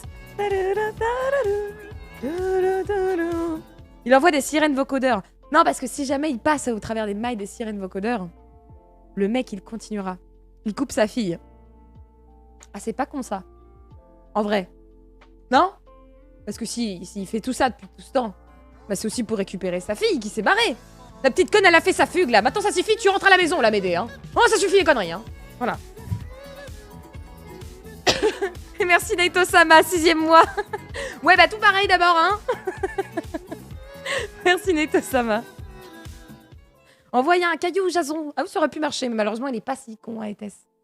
Donc non. Du coup, il y a Aétès sur son bateau qui fait « Maintenant, ça suffit, Médée, tu rentres à la maison, hein. Ça l'a fêté, hein. » Et là, il y a Médée, elle gueule « Ouais, mais je suis plus une petite fille. » Et là, il fait « Ouais, PTDR, t'es encore vierge. » Et là, Jason, il fait « Ah. Mais oui, attends. C'est vrai, ça. Si jamais je... Hein? Si je... Ouais, avec sa fille, il sera obligé de me la laisser. Hein? Ah bah oui, ah bah oui. Ah bah si. Ah bah oui. Ah bah là, il pourra plus rien dire. Hein. Ah tiens. En plus, on s'est fait une petite promesse de mariage. Moi, ce que je propose, c'est qu'on se marie genre now et on consomme le mariage genre now, genre tout de suite maintenant. Ok, c'est parti, on accoste sur Corfou. Là, les argonautes descendent en trombe du bateau. Ils arrivent, hop, cérémonie, on y va, c'est parti, on trouvera un prêtre. Les argonautes, vous faites les témoins. Ok, c'est parti, tu veux m'épouser? Oui, je vais t'épouser. Ok, super. Et là, ils disent, ok, vite, consommons l'union. Parce que l'autre, il se rapproche, le Aétès. Vite. Ça va être la partie de Scrabble la plus pressée de toute l'histoire de la Grèce antique. Ils disent, let's go. Les argonautes prennent la toison d'or, ni plus ni moins, la jettent par terre, et les deux se foutent l'un sur l'autre. Terminé, basta, bonsoir. Ça y est, ce n'est plus une petite fille. Aétès ne peut plus la réclamer. Ah. Terminé, bonsoir. Ah si. Ah si. C'est comme ça que ça s'est passé. C'est vraiment, ils se sont dit, vite, faut qu'on ken. Avec tous les argonautes qui encouragent, c'est ça. Allez, vas-y, let's go. Et là, évidemment, Aétès, il peut plus rien faire. Et non. Ça y est, le mariage est célébré, le mariage est consommé. Maintenant, tu nous fous la paix. Merci, au revoir. Des bisous à Aétès. Allez, casse-toi. Évidemment.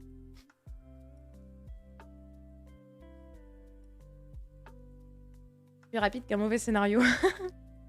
Évidemment, au moment où Aétès arrive sur Corfou, c'est foutu. Les deux sont déjà mariés et consommés. À ce moment-là, il leur reste plus qu'une chose, c'est de ramener la toison d'or qui n'est plus si propre. Mon Dieu. À Pélias. Du coup, puisque c'était Pélias qui lui avait demandé de ramener la toison. Voilà. Est-ce qu'ils ont chanté Elle est des nôtres en polyphonie? Oh Joe, putain. Ah, c'est peut-être ça, hein. Non, en vrai. Donc, elle colle un peu à la toison, c'est normal? Ah, je ne sais pas. J'adore cette interprétation, il faudrait qu'on revisite toute l'histoire comme ça, les gamins apprendront mieux à l'école. Cassure. Donc ils reviennent voir Pélias. À ce moment-là, il dit « Ah mais il est encore en vie ce con? Mais je croyais qu'il allait se faire buter par le dragon, moi !» Il dit « Non, je suis là, je t'ai ramené la toison d'or, tonton, maintenant tu peux me laisser le trône, s'il te plaît ?» Alors là, Pélias, il dit « Bonjour, non. Moi, t'es con, quoi. Moi, je t'ai envoyé là-bas, c'est pour que tu crèves. Casse-toi, en fait, un petit peu. Moi, je suis très bien dans ma cité. Allez hop, attends, s'il te plaît. Attends. Merci beaucoup. Casse-toi. Il se fait chasser. T'as l'air malpropre. Alors évidemment, les argonautes, ils se retrouvent un peu cons, là, hein, on va pas se mentir. Du coup, ils se disent, venez, on prend la ville d'assaut. Et on lui laisse pas le choix. Ouais, mais attends, ils ont une armée et tout, c'est la sauce. En plus, lui, il sait bien se défendre. Enfin, on va pas... Quand même, un mec qui a fait un coup d'état. Donc t'inquiète que les coups d'état, il les redoute. Il sait comment les déjouer. Donc c'est pas une très très bonne idée. Médée, encore une fois, va tout carrer. C'est Médée qui fait tout dans ce mythe. Bref, Médée va dire, pas de souci, vous m'attendez là. Dès que la ville, elle peut être prise d'assaut, je vous fais un signe. Je monte en haut de cette tour là et je mets une bougie. Encore un truc à la Game of Thrones, t'as vu? Bref, évidemment. Et donc Médée, elle va à Iolcos, elle va dans la cité, elle se faufile. Elle se fait passer pour la sorcière qu'elle est, met sa petite capuche. Elle est en mode bonjour, je suis une sorcière, je suis une envoyée d'Artémis. Elle se présente comme ça aux filles de Pélias. Et elles disent je suis une envoyée d'Artémis et je donne à votre père une seconde jeunesse. Elles se disent mais PTDR t'es qui? Il dit attends, t'inquiète, je te montre. Elle prend un chaudron, le fout sur le feu, attend que l'eau soit bouillante. Elle y plonge un bélier dedans. Donc déjà, moi je me demande déjà comment les filles elles laissent faire. Mais bon, comme tu veux. Démerdez-vous, c'est exactement ça, Toad. Donc à ce moment, elle dit t'inquiète. Elle plonge le bélier dedans. Elle met ses petites herbes magiques comme ça, vraiment comme le même. Hein. Voilà. Elle met ses petites herbes magiques dedans. Le bélier ressort à ce moment-là.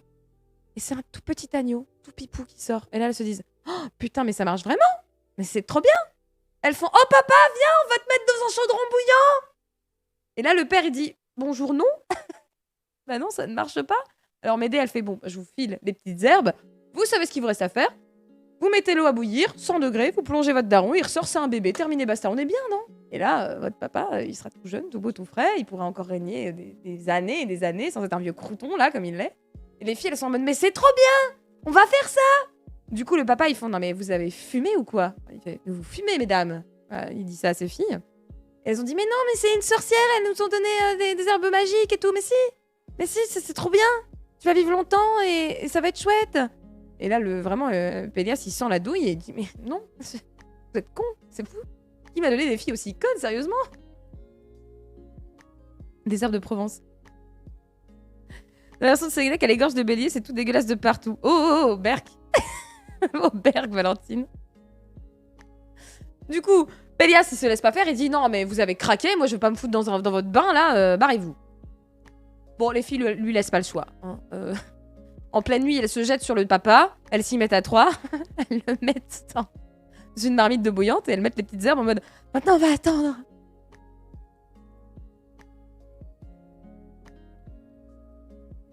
Papa? Papa? Merde. Ah. Bah merde, alors je crois qu'il est mort. Ah. Voilà comment va décéder Pélias, comme une merde. C'est triste. Oh là là, mon Dieu. C'est pas les bonnes herbes. Let's go la soupe de papa. Donc à ce moment-là, bizarrement, Médée, elle était plus dans le coin, elle s'était barrée. Et les Argonautes, ils viennent en puissance dans Iolcos. À ce moment-là, Jason vient. Je revendique le trône, oui. Voilà. Et là, toute la cité font. PTDR, t'es qui? Petit con, va. On a perdu notre roi bien-aimé Pélias. C'est de ta faute. On t'exile, casse-toi, le trône revient à son fils. Tu te barres maintenant, sinon on t'en met une mandale, une vraie, là. Là, à ce moment-là, le pauvre Jason, ça fait un petit peu toute sa vie qu'il convoite ce trône. Il se fait chasser comme une merde de Iolcos. Vraiment. Avec sa meuf Médée. Et là, il se dit, bah c'est quand même un petit peu fâcheux. Hein? Je me suis battue toute ma vie pour récupérer ce trône que je n'aurai jamais. L'échec cuisant. Mais pour une fois, tiens, je suis contente. Il s'est fait daroned. Il n'existe nulle quantité de biafine pour compenser une telle brûlure. Ah non, ça c'est sûr. Ça fait pas un escargot tout chaud? C'est vrai. C'est vrai. Il faisait jamais rien cuire à l'époque. Ah non, mais c'est simplement que je pense qu'elles étaient excessivement naïves, les filles de Pélias. Hein. Et donc du coup, bah forcément, les habitants de Iolcos vont dire à Jason, tu te casses, on ne veut pas de toi ici. Tu prends tes argonautes, tu prends ta meuf complètement chelou là, et tu te barres. Ta meuf, la Médée, qui n'est même pas grecque, là, elle vient de l'autre côté de la mer Noire. Barrez-vous à ce moment-là. Ils vont nommer quelqu'un d'autre à la tête de Iolcos, à savoir le fils de Pélias, qui s'appelle, j'ai noté son nom, merde, au secours, Acaste. Voilà. Je me suis dit, putain, ça ressemble à Jocaste, en fait, la maman de Oedipe. Mais bon, rien à voir. Bref, voilà. Donc, à ce moment-là, Acaste monte sur Iolcos. Et là, Médée, Jason sont condamnés à l'exil. Les pauvres. Voilà. Péliason, exactement. Péliason. Enfin, Péliason, c'est mieux. Bien. Ils sont condamnés à l'exil. C'est excessivement triste. Voilà, ils vont errer comme ça. Et à ce moment-là, cette enflure de Jason, on va commencer quand même à se demander si Médée, elle est pas un peu mal vue des dieux, finalement. Donc, des idées noires vont commencer à lui apparaître dans la tête. Mais heureusement, ils vont trouver le repos à Corinthe, un peu plus bas, avec le roi Créon. Voilà. Alors, d'ailleurs, je me suis posé la question, Donc là, je vous parle de Créon, roi de Corinthe à ce moment-là. Je me suis posé la question si c'était le même Créon qui était l'oncle d'Antigone, dis donc. Et en fait, non, c'est pas le même, je crois. Voilà. Il faut que je sois sûre, mais normalement, ce n'est pas le même Créon. Voilà. Parce que Créon de Thèbes, l'oncle d'Antigone, c'est pas le même Créon que celui de Corinthe. Voilà. Le roi Créon à papier. Jason Jazz, elle est pas mal aussi sous le jean, celle-là. Voilà. Ça y est, ils sont partis. Ils sont partis. Le crayon de bois, s'il l'insulte, ça fait un tas de crayon. Je confirme, c'est pas le même crayon, juste un homonyme. Merci Metsovu de me le confirmer. Donc voilà, ça, parce que ça m'avait fait tiquer en mode, mais attends, mais crayon, j'ai déjà vu ça par crayon. Donc tu fais bien de me le dire. Donc c'est pas le même. Voilà, donc rien à voir. Donc Créon, le copain Créon là, lui, roi de Corinthe, il est gentil, il est tout beau, il est sympa. Il va recueillir Médée et Jason, tout simplement. Ils vont, au bout d'un moment, ils vont pouvoir s'installer en Corinthe et un peu vivre leur meilleure vie. Voilà. Ils vont enfin prendre leur retraite de toutes leurs conneries. Maintenant, ils sont mariés. Ils sont plus poursuivis par des gens qui veulent les buter tous les 100 mètres, finalement. Les Argonautes, ils sont partis faire leur vie. Voilà, Héraclès, il est parti faire ses 12 travaux. Castor et Pollux, ils sont partis aider Hélène.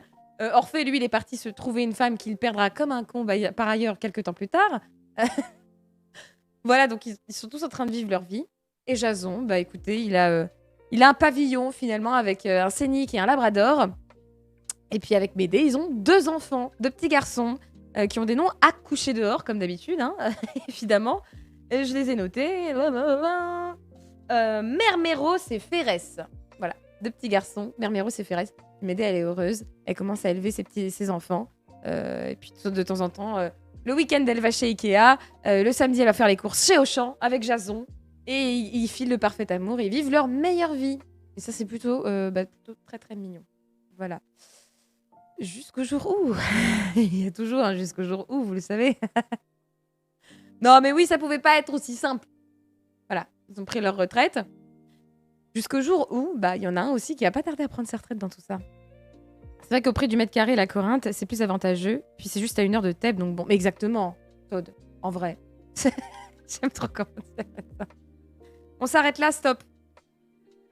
Non, ça va mal finir, évidemment. Attendez, quand même. Bonsoir, Codex. Bonsoir. Médée, elle est contente, hein. Elle est heureuse, hein. Non, il y en a un autre qui va pas tarder à prendre sa retraite. Et oui, c'est le dit Créon de papier, là, avec vos histoires, là. Le Créon, là, il est vieux. Ah bah ouais, ça fait 10 ans, ils se sont installés, les 2 genoux, là, hein. Merci, Sanzu Lily. 6e mois, c'est la demi-année.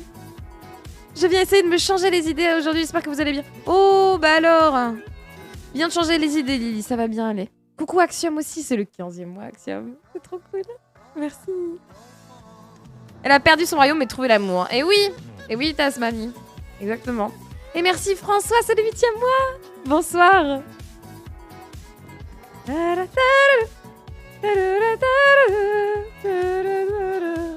Ça y est, vous y êtes, si la mauvaise mine, le crayon. C'est con. Et merci Judge pour le Prime, bienvenue.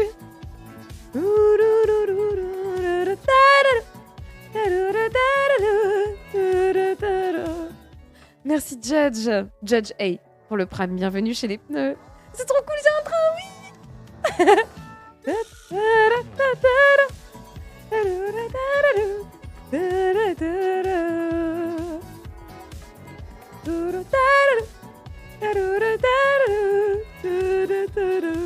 C'est plusieurs fois que je vois tes titres sur la mythologie grecque, je me suis dit que ça devait être drôle. 1 minute sur le stream, et oui, c'est bien parti. Lily. Oh mon dieu. On parle de crayon de bois, crayon à papier ou crayon gris? Eh ben, je ne sais pas, mais en tout cas, il a grise mine, crayon. Voilà, nous avons accordé nos violons, les enfants. Le crayon, si et pourquoi. Pardon, donc, crayon. Crayon, il est vieux, dis donc, le crayon. Il est vieux. Et il a une fille, mais il a pas de fils. Ah. C'est problématique. Et il se dit, bah ouais, mais bon, faudrait peut-être que je foute quelqu'un sur mon trône, moi. Je vais pas mettre une femme sur mon trône. Attends, depuis quand les femmes, elles savent gouverner? Non, bah non, attendez. Pas déconner. Oui, bon, d'accord. Médée, elle sait ensorceler des dragons. Bon, ok. Bon, c'est stylé. D'accord. Bon, Médusa, elle peut tuer des gens. Bon, d'accord. Ok, d'accord. Bon, Ariane, elle a sauvé Thésée. Ok, bon. Ah. Mais en vrai, elles servent à rien, les femmes. On le sait. Bon, bah, il me faut un fils. J'ai pas de fils, tiens, merde. Voilà. Merci, Pépinière, pour le 5e mois. Merci pour ce chouchou. Merci, Pépinière. C'est adorable. Merci d'offrir un sub. Way too lazy. Azwadimiste. C'est trop gentil. Il fait monter ce train, c'est trop cool. Merci pour ce train.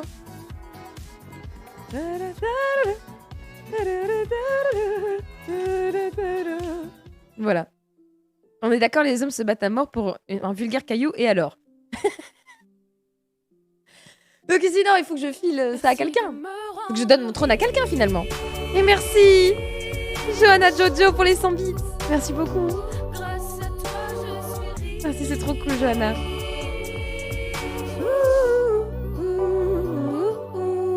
On va faire appel au cousin Stylobic.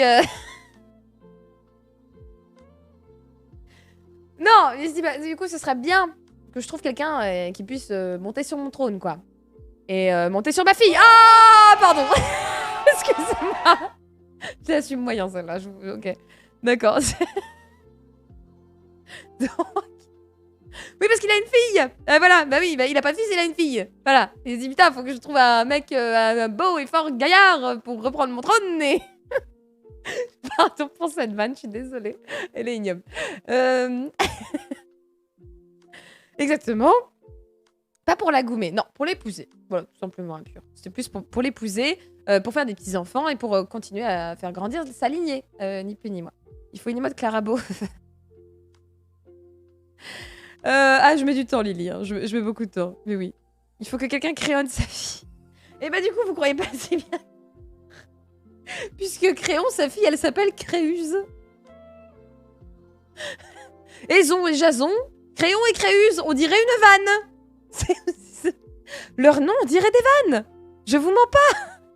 Alors non, apparemment Créuse, elle a d'autres noms.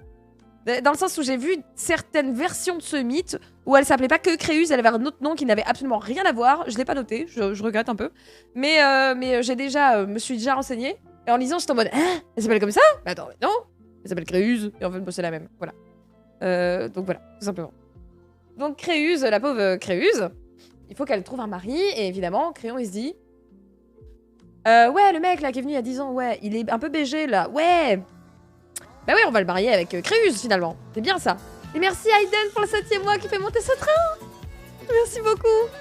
C'est toujours un plaisir de t'écouter, tu nous racontes ces mythes. Merci, Aiden, c'est trop cool.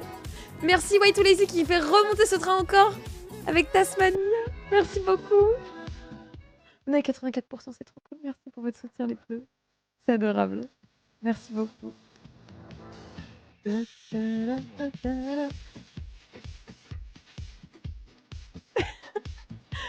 pour votre soutien. Prout Milk a glissé.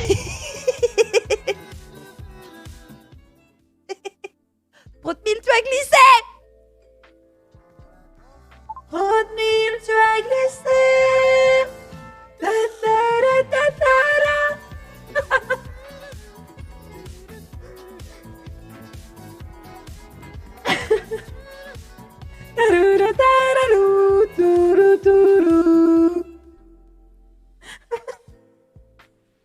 C'est Créuse, elle a rien bien vu venir. Voilà. À ce moment-là, Créuse, elle a vu 20 subs sur son chat et elle s'est affolée. Merci infiniment, Proudmille, c'est trop gentil. C'est trop gentil, merci. C'est trop cool.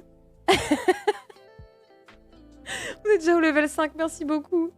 Maybe les cornes, c'est incroyable. Merci infiniment, c'est trop génial.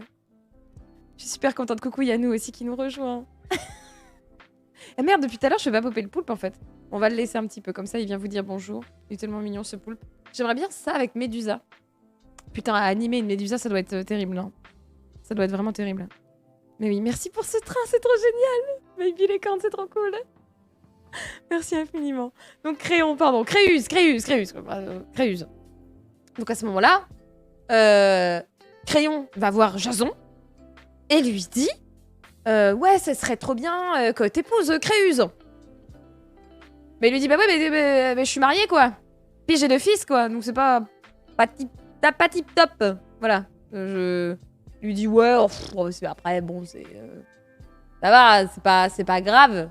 En plus Médée, elle est pas grecque en vrai. Finalement. Merci Syrah pour les 100 bits. C'est adorable. C'est adorable. Animer Méduse, enjoy les serpents, ça va être compliqué d'animer Méduse. Joyeux Noël, Juan. La prochaine fois, Médée cap. Putain, faire masse. Merci Syrah pour les 100 bits qui fait monter ce train, c'est trop cool, merci beaucoup. C'est trop génial. Jason et Créon sont cousins, non? Donc un peu glauque qu'il suggère en mariage entre lui et sa fille Créus, surtout que Créon et Jason doivent avoir à peu près le même âge, du coup c'est encore plus glauque. Est-ce qu'ils sont cousins? Ça je l'avais pas lu dans le mythe. Metsovu, est-ce que tu peux me dire s'ils sont cousins, Créon et Jason? Ah c'est possible si tu le dis Codelac. Putain je l'avais pas vu ça. Eh ben Kerlia, merci pour le 3e mois.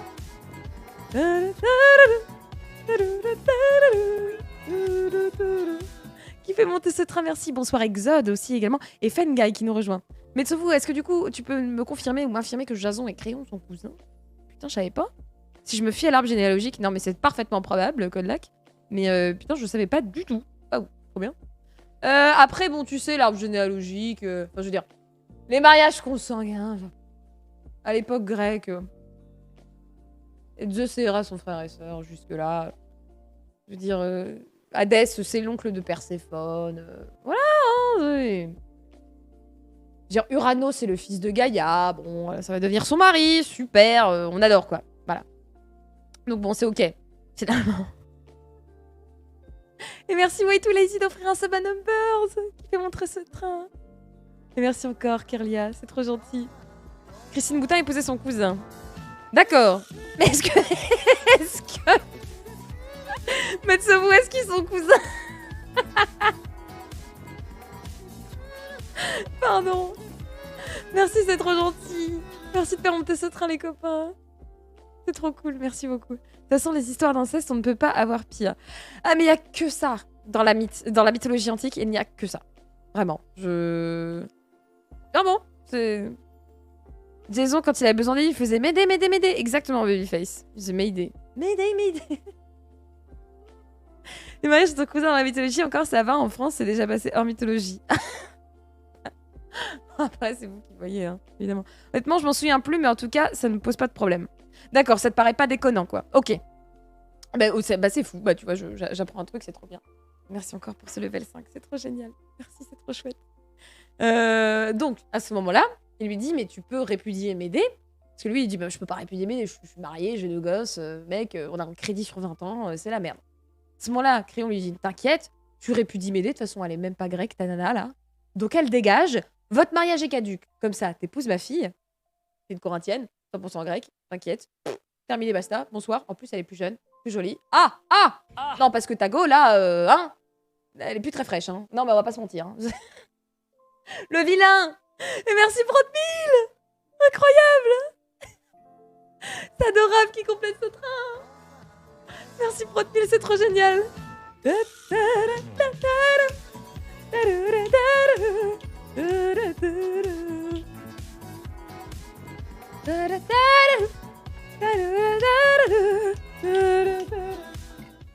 Les histoires d'inceste, tant que ça reste dans la famille, perso ça me pose pas de problème. C'est vrai. Putain quel enfer. Go les cornes, Protmille. Merci infiniment. Merde. Allô. Voilà, incroyable. Attention. Attention, le train va en gare. Les épileptiques.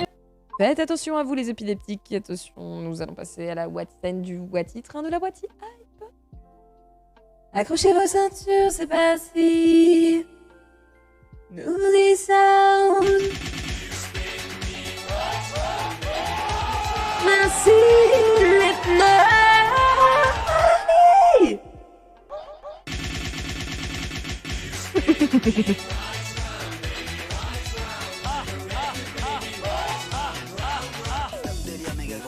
Un délire méga gros.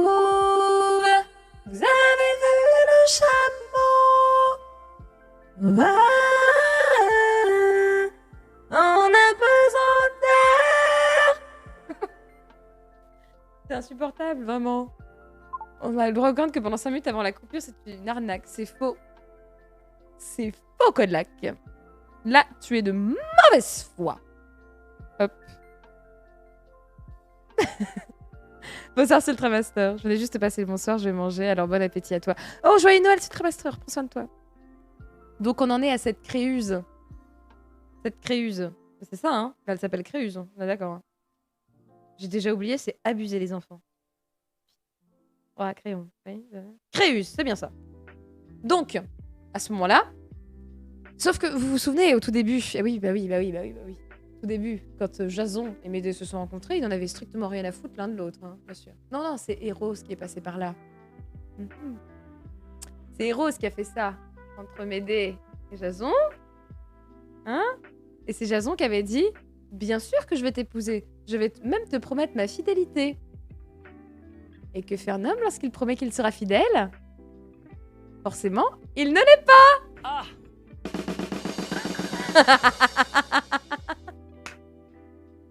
J'aime tellement dire ça en plus quand j'ai les cornes. Eh bah forcément. Ah bah oui, bah non. Bah non. Malheureusement, voilà, Jason ne tiendra pas son engagement. Comme beaucoup d'autres dans les mythes grecs, hein, malheureusement. Donc du coup, Jason ne tiendra pas son engagement. Il va répudier Médée, dis donc. Oh, quelle mauvaise idée. Oh là là. Quelle mauvaise idée de répudier celle qui t'a sauvé les miches depuis plus de 20 ans. Quelle mauvaise idée. De répudier les miches d'une sorcière. Nièce de Circé. Voilà, ça va être compliqué. Ah non, donc du coup, Médée, elle est un petit peu dans la sauce. À ce moment-là, Créon, il lui dit « Tu te casses, sale étrangère. Barre-toi. Tu pues. » Voilà. Bon, forcément, Médée, elle est pas très très contente. Elle dit « Bon, très bien. Je suis bonne joueuse. Je me casse. Mais laissez-moi, voilà, laissez-moi offrir un cadeau d'adieu à la future mariée. » Pire idée, tu ne sens pas la douille arriver, espèce de bâtard de crayon de merde. Non, non. Forcément.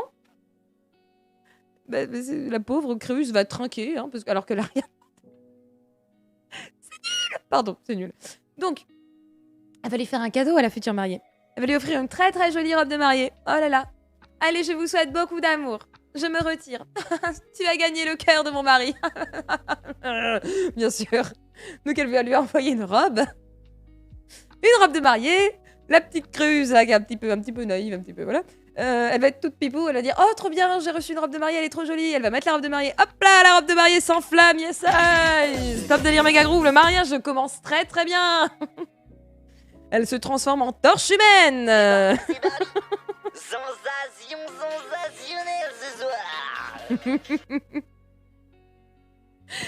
Jason est intelligent, il a profité de l'offre un mariage acheté, un mariage offert, je vois pas le mal. Ça s'enflamme pour rien ces soirées, exactement. Yes eyes. Et là c'est pas le crayon qui voit sa Créuse qui se transforme en torche et fait merde putain, il essaye de sauver sa fille. Et c'est parti, il prend feu également. Crayon et Créuse meurent dans le feu et les flammes. Top délire méga groove cette soirée de mariage, dis donc. Bon, évidemment, Jason, il a un peu le seum hein, que sa femme se fasse brûler. Surtout qu'en plus, c'est pas tant la gamine qui l'intéresse. Ah non. Bah, c'est le trône. Ah bah tiens, il est parti chercher une putain de toison d'or de merde pour récupérer un trône qu'il a même pas obtenu. Donc il se dit, qu'à cela ne tienne, j'ai pas eu Iolcos, je vais avoir Corinthe. Ah bah non plus. Ah bah non, bah là, c'est fini. tu es dans la merde, Jason. Voilà, c'est nul. Évidemment, à ce moment-là, Médée, elle se tire. Elle va trouver refuge dans le temple des rats. Et oui, puis elle se tire avec ses deux gamins. Hein, Merméros et Phérès. Elle se tire. Et puis là, elle sait que, bon, bah... il n'y a plus grand-chose à faire, quoi. Hein? Voilà. C'est une psychopathe, hein, vous le saviez, hein, déjà. Oui. C'est une psychopathe. Donc, je pense que vous savez comment ça va se finir dans ce temple. Ouais. Elle est répudiée. Elle sait pas comment elle va élever ses enfants. Du coup, elle se dit... Bah, je vais les tuer. Yes, eyes. Voilà. Elle va sacrifier ses enfants. Tout à fait. Elle va prendre un poignard. Elle va se dire, vas-y, je suis déshéritée, j'ai plus de thunes, je suis dans la merde. Allez hop, je tue mes 2 enfants. Et si la vilaine! Oui, parce qu'elle est tapée, hein. Vraiment, t'inquiète que si elle a pas hésité à découper son petit frère, elle a pas hésité à découper ses enfants. Hein. Ah oui, non, mais elle est complètement d'arrêt. Hein, ça ne roule pas trop bien correctement dans sa tête, finalement. Pauvre Médée. Vilaine Médée. Tout ça en plus dans le temple d'Héra, qui est la déesse de la famille. Mais bravo, bravo ma belle, t'as tout fait comme il faut, c'est super. C'est bien, Nil, super. Ah putain. Évidemment, bah, celui qui va pas s'en remettre, c'est Jason. Hein. Jason, il se dit, oh, j'ai tout perdu. J'ai perdu ma gonze. J'ai perdu ma seconde gonze. J'ai perdu mon trône. J'ai perdu mes enfants. C'est horrible. Ma vie est à chier. Pauvre Jason. Qui avait un mythe tout reluisant. Ah bah oui. Bah là, il a une vie de merde, hein, le pauvre Jason. Ah oui, oui. Et puis bah, bon, bah du coup, il a une vie de merde. Il dit vie de merde. Dit mort de merde. Alors lui... Il va vraiment mourir comme une merde, le pauvre Jason. Après, encore une fois, ça va dépendre des mythes. Puisqu'il y a certains mythes où, en fait, il meurt au combat, enfin, des trucs un peu stylés, un peu sympas, tu vois. Non, moi, je vais vous raconter celui que je préfère. Il a gagné une toison d'or. Bah, super. Bah, c'est génial, juste une toison. Bah, Bien sûr que oui. génial. Molly Voilou. Pour une fois, Hera et Zeus sont d'accord sur un point, Médée, il ne l'aime pas. C'est un petit peu ça, hein, c'est... Voilà. Donc le pauvre Jason, il va errer tel un con, voilà. Il va être déprimé jusqu'à la fin de ses jours parce qu'il aura tout perdu, absolument tout. Et puis bah, il va voir lentement sa vie se consumer comme ça. Il a plus de copains, les Argonautes ils ont tous fait des vies un peu stylées ailleurs. Lui il est complètement con, en Corinthe et il s'emmerde. Et puis bah, il va voir un jour la carcasse de l'Argo qui depuis tout ce temps périt, est complètement vermoulue, elle est là. Puis il constate... l'échec que cette carcasse représente. Voilà, la magnifique figure de proue qui représente Hera, qui devait être la protectrice finalement de ce bateau. Voilà. Puis bah, il s'allonge à côté de son bateau. Puis comme un con, bah... y a la proue hein, d'Hera qui se détache. Hein. Et puis c'est la proue qui lui tombe sur la gueule, quoi. Du coup, il meurt étouffé sous sa proue comme un con. Voilà. Ah. Super. Jason, terrassé par la proue de son vieux bateau. C'est triste. Moralité idée de merde de voler la toison d'or. L'accident bête, la mort nulle. Voilà. Bon, ça ressemble un petit peu au papy de Persée là qui s'est pris un disque dans le visage. Bah, lui qui s'est pris la proue de son navire dans la gueule. Voilà. Merci Alexis. Alexis Fun. Est-ce que c'est Alexis le fun? C'est trop bien, merci pour ton prime, c'est trop gentil. Je m'attendais à une fin merdique, mais là ça dépasse l'entendement. Ah oui, oui. Mourir dans son sommeil parce que tu t'es pris la proue de ton bateau sur le visage, c'est pas terrible comme mort. C'est Hera fait chat. Le grec, meilleur romancier comique de l'histoire. Ah vraiment, il y a un espèce de vieux karma nul là à la fin. En mode, t'as tout perdu, petit con, tiens. Allez, hop. Ah, c'est triste. Cette fin anti-climax, totalement. Et puis après, en ce qui concerne Médée, alors je sais pas vraiment comment elle finit. J'avoue que j'ai pas trop trouvé de trucs. Voilà. Quand vous aurez une mauvaise journée, pensez à lui. C'est une bonne idée, ça, Merkinox. C'est pas con. Oh là là. Tout ça parce que t'as perdu une godasse. En plus... Franchement, il avait qu'à mieux lasser ses chaussures, ce con. Hein. Pauvre Jason. Voilà. C'est ça. Donc, c'est tout sur le mythe de Jason et des Argonautes. Je n'ai pas... Ouais, donc du coup, j'ai pas la fin de Médée. Hein. Je sais pas ce qu'elle est devenue après. Il y a des bails qui disent que comme elle était sorcière, elle était immortelle. C'est vrai que les sorcières vivent beaucoup plus longtemps dans la mythologie. Donc ça me paraît pas déconnant. Maintenant, immortelle, je pense pas. Whatever. Voilà. Donc ouais. Il a accompli des choses peu ou prou. C'est exactement ça. Mais oui. La prophétie était fausse du coup. Ce n'est pas Jason qui a tué Élias. C'est très vrai. Enfin, c'est pas Élias, c'est Pélias. D'ailleurs, ce n'est pas Jason qui a tué Pélias, puisque du coup c'est Médée. Enfin, non, en fait, c'est les filles de Pélias qui a buté leur papa sous les conseils débiles de Médée. Mais par contre, là, l'oracle, il n'avait pas vraiment dit tu seras tué par Jason. C'est un homme se dressera contre toi. Donc, tu vois, quand l'oracle, il n'est pas précis, c'est pas plus mal. Voilà, finalement. Immortel, c'est possible, Circé l'était et l'a proposé à Ulysse. Ah, mais c'est très vrai, ça. Ishashi. C'est très, très vrai. Ouais. Tout à fait. Je fais ce jeu de mots 3 fois, elle dit que quelqu'un d'autre. Ce zip de l'extrême. Oh, mais faut pas le prendre comme ça, Pharmas. Je l'ai lu juste au-dessus de toi. C'est tout. Ne prends pas comme ça. La mort de Jason était une sacrée prouesse à l'époque. Ça y est. Ils sont partis sur leur vanne. N'aidez pas les vieilles à traverser, moralité. Capitaliste. Ça fait un titre de série des années 80, l'homme qui n'avait qu'une godasse. Ça fait totalement ça. Les sources antiques ne parlent pas de la fin de Médée. Merci Metsovou de m'éclairer là-dessus parce que j'avoue que je suis un peu restée sur ma faim. Je suis dégoûtée qu'on n'ait pas plus de bail sur Médée. C'est dommage. C'est dommage. Ah, par contre, j'ai appris, ça c'était rigolo, que le premier vegan, plutôt le premier végétarien, le premier végétarien des héros grecs, c'est Orphée. Parce qu'il a passé 20 ans à Memphis, en Égypte, Orphée, à un moment donné dans sa vie. J'allais dire dans sa carrière de héros. De héros, chanteur, slash poète. Et il a décidé, un jour, du jour au lendemain, de dire non, vas-y, je mange plus d'animaux. Ce qui n'a pas trop plu à Zeus ni à Prométhée, hein, puisque c'est un peu l'ordre des choses. C'était Prométhée qui avait décidé que pour survivre, les êtres humains devaient bouffer des animaux. Donc ça a été, il a un peu fait son thug et il s'est déclaré végétarien. Voilà, si ça vous intéresse, vous pourrez le ressortir un jour dans un dîner. Oh, savais-tu que Orphée est végétarien? Tout simplement. Jason a vraiment été dépourvu de chance. En vrai, tu parles, il a chatté tout du long là. Sans Médée, il était foutu l'enfant. Hein. Chez Hésiode, les 4 grands-parents de Médée sont des divinités. Médée est donc aussi une immortelle. D'accord. Euripide semble la traiter comme une femme humaine et donc mortelle. D'accord. Malgré une scène finale s'apparentant à une apothéose maléfique, chez Apollonius, Médée est aussi une humaine et mortelle malgré une ascendance partiellement divine. Partiellement divine. Ok, Zul'jin. Merci pour les précisions.